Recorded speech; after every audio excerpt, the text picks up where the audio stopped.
अस्सलाम वालेकुम नाज़रीन। आज हम जानेंगे शद्दाद का हाल। तारीख़ लिखने वालों ने शद्दाद का ज़िक्र हज़रत हूद के बयान के बाद किया है, इसलिए कि उसका ताल्लुक़ भी आद कौम से ही था, ताकि ईमान वाले उससे नसीहत हासिल कर सके। आद कौम में शदीद और शद्दाद दो भाई थे जो बड़े दौलतमंद बादशाह थे। शाम माने सीरिया मुल्क में इनकी बादशाही मानी हुई बादशाही थी। शदीद और उसके लोग अगरचे शिर्क में मुब्तला थे और ख़राब अक़ीदा रखते थे, लेकिन उसके इंसाफ से शेर और बकरी एक जगह पानी पीते थे। मतलब कहा जाता है एक बार कि उसकी अदालत में दो आदमी आए। इन दोनों में एक ने बताया कि मैंने इस आदमी से ज़मीन खरीदी और कीमत देकर उस पर कब्ज़ा किया। फिर मैंने उस ज़मीन में एक ख़जाना पाया जो मैं इसको देना चाहता हूँ, इसलिए कि मैंने सिर्फ ज़मीन खरीदी है, ख़जाना नहीं, लेकिन यह लेता नहीं है। दूसरे ने कहा मैंने तो ज़मीन बेच दी, अब ज़मीन और उसमें जो कुछ है वो सब इसका है, इसलिए ख़जाना भी इसी का है, मैं उसे क्यों लूँ। लेकिन इसके समझ में यह छोटी सी बात नहीं आती। कैसा था यह अजीब व गरीब मुकदमा। अदालत ने पूछा, यह बताओ तुम दोनों के पास कोई औलाद है? एक ने कहा एक लड़का है, दूसरे ने कहा एक लड़की है। अदालत ने फैसला सुनाया, तुम उन दोनों को आपस में ब्याह दो और यह ख़जाना उन दोनों के हवाले कर दो। ऐसा था वो इंसाफ पसंद बादशाह। हज़रत हूद अलैहिस्सलाम ने उससे भी ईमान लाने की बात कही थी, पर वह ईमान न लाया और अपने बाप दादा के धर्म शिर्क पर ही मरा। शदीद के बाद शद्दाद गद्दी पर बैठा।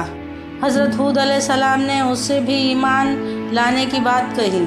बोला, अगर मैं तुम्हारा दीन कबूल कर लिया तो उसका फ़ायदा क्या? हज़रत हूद ने फरमाया, अल्लाह तुम्हें इसके अज़्र के तौर पर जन्नत अता फरमाएगा, उसकी रहमतें तुम पर नाजिल होंगी। शद्दाद बोला, यह सब कुछ नहीं, मैं तो ख़ुद अपनी जन्नत बनाऊंगा और दिन रात वहाँ ऐश मनाऊंगा। फिर शद्दाद ने जन्नत बनाने का प्रोग्राम बना लिया। पूरे मुल्क से सोना चांदी, हीरे जवाहर, मुश्क, अंबर और मरवारिद के ढेर लगा दिए। एक खूबसूरत जगह भी तलाश कर ली गई, माहिर से माहिर कारीगर जमा किए और एक मजबूत इमारत की नींव डाल दी गई। एक गरीब की उम्मीदों से भी बड़ी लंबाई और करीमों की हिम्मत से भी ज़्यादा बुलंदी वाली दीवारें तैयार होने लगी। बेइंतहा खूबसूरत और साफ़ सुथरी इमारत तैयार होने लगी कि आज तक ऐसी इमारत कभी किसी ने तैयार न की हुई हो। दीवारों में सोने चांदी की ईंटें चुनी गई, छत उसके सोने के पत्तों से सजाई गई, स्तून और बिल्लोरी के और हर जगह बड़े सुंदर ढंग से जोड़े गए। उनकी नहरों में रेत के बजाय अनमोल मोती बिछाए गए थे। उसके पेड़ों में मुश्क और अंबर भरवा दिया गया था। जिस वक्त शुष्क हवा इन पेड़ों से होकर गुजरती थी तो रहने वालों के दिमाग खुशबू से भर जाते थे। उसकी ज़मीन को मिट्टी से पाटने के बजाय मुश्क व अंबर से बिछवाया था। 12,000 कंगूरे उसके महलों के चारों तरफ बनवाए गए थे। कंगूरों को सुर्ख सोने से सजाया गया था। महल में खूबसूरत से खूबसूरत लड़कियों को लाकर ठहराया गया था। यह मनमोहक बाग 500 वर्ष में तैयार हुआ। पूरे मुल्क के जवाहरात इसमें लग गए। जब महल बनकर तैयार हो गया तब शद्दाद को इसकी खबर दी गई। शद्दाद एक भारी फौज लेकर चला कि वह उस जन्नत को देखे और वहाँ क़याम करे।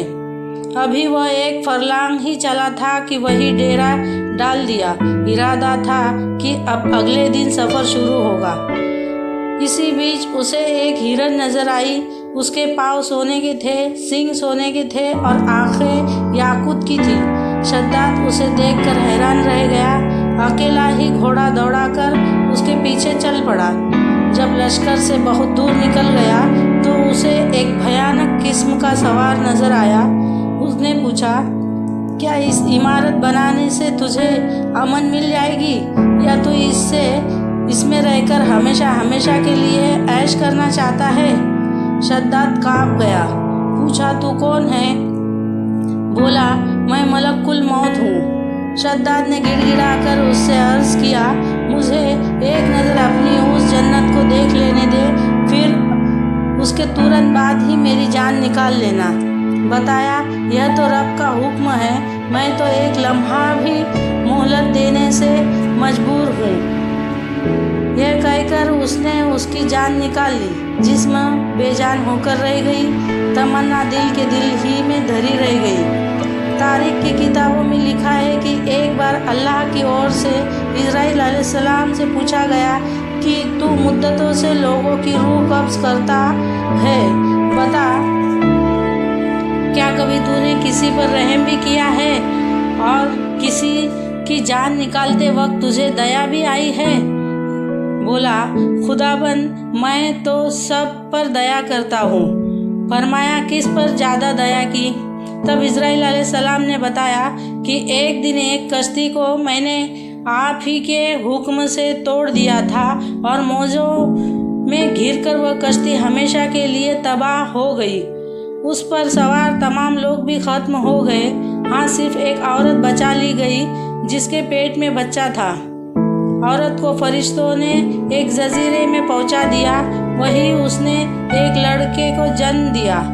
आपका हुक्म हुआ कि उस औरत की जान भी निकाल लो और लड़के को वही उस औरत के पहलू में डाल दो। उस वक्त मेरी आंखों से आंसू निकल आए कि इस लड़के का क्या होगा।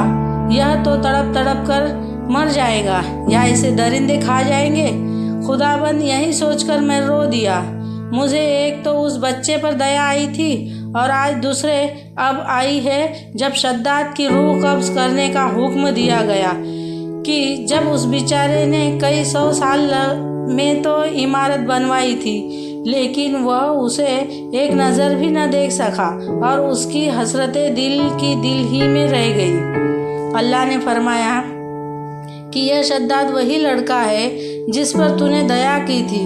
मैंने उसकी माँ के मरने के बाद सूरज और हवा को हुक्म कर दिया था कि इसे अपनी गर्मी और सर्दी से मत सताना, बल्कि फूलों के पत्ते उड़ाकर उसके वास्ते फर्श बनाए।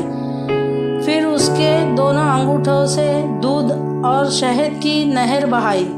इस तरह मैंने उसकी जान बचाई, पाला पोसा, यहाँ तक कि उसे हुकूमत का मालिक बना दिया। इतना सब करने के बाद भी नाशुक्री करने लगा, बल्कि खुद को खुदा बनने का दावा कर बैठा। उस पर तो गज़ब नाजिल होना ही था। नाउज़ बिल्लाह मिन गज़बिल्लाह।